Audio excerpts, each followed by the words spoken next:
thought that she had maybe fallen and hurt her back, but it was pretty much 3 weeks of like no sleep, constantly in pain.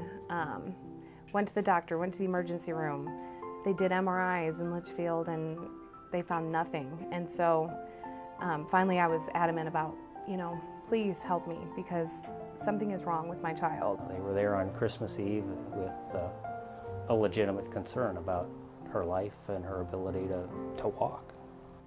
By then, her walking had was pretty much gone. She was so gated walking, her legs were just not functioning.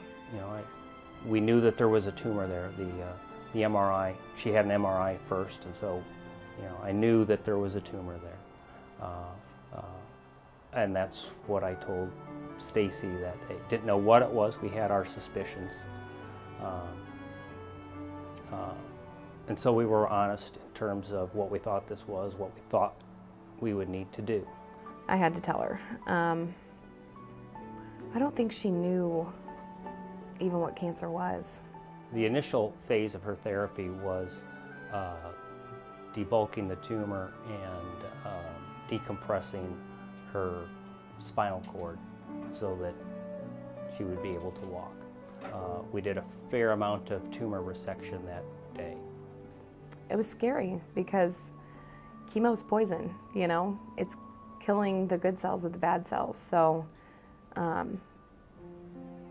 didn't know how her body would react to that. So it was scary because we started it on December 31st. So, you know, it was a timeline of about a week that all of this just, you know, she had gotten surgery that next day after we came in, and then she, you know, was trying to recover from that and was in a wheelchair. And then I remember her sitting in the chair in room 19 getting that first chemo,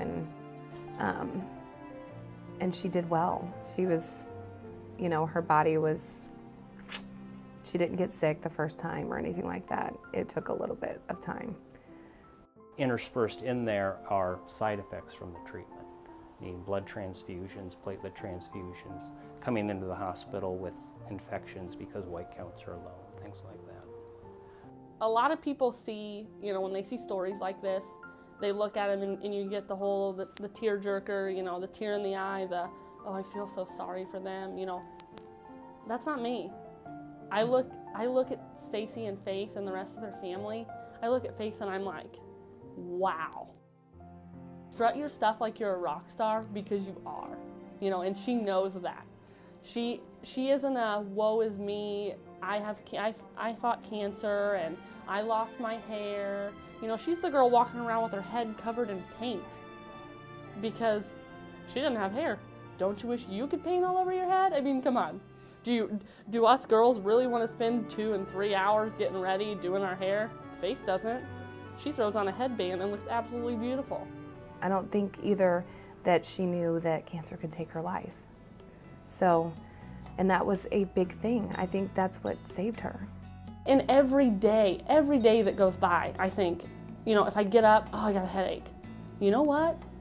I wasn't dealing with that constant back pain that Faith dealt with in the beginning.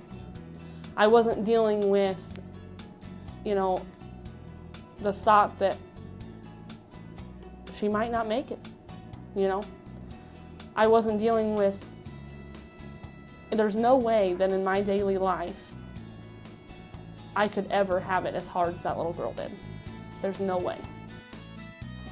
We're not completely out of the woods yet, and I think Stacy understands that.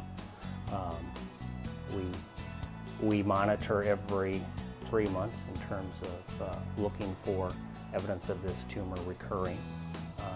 We hope and pray along with Stacy and her family that that doesn't occur. But you know, shortly after her surgery and her spinal cord decompression, she became the Faith that everybody around here has come to know and love. And so it's gratifying to see her up with her hair growing and walking around and being ornery. Faith is doing amazing. She's back in school and just being a normal 7-year-old, which is phenomenal from where she was a year ago. The CMN helps provide for a lot of the equipment that we use every day on some of these patients. It also is very helpful for a lot of our families that have to travel up here sometimes every day. Sometimes they have to travel quite a distance. It impacts their lives significantly in a positive way. Were you ever a victim of the squirt guns of the silly string? I think I was always a victim of these squirt guns and silly string. Whenever she had them. We spent so much time here that was our way of not feeling like we were here and feeling like we were, because this was our home and it was our home away from home. And so, you know, we play jokes all the time at home. We had to bring some silly string and get those nurses. So the one thing about faith is you always got to be on your toes. Yeah. Because you never know Yeah. when she's going to get you. Faith. That was for you, set that Faith. up. I'm coming for you.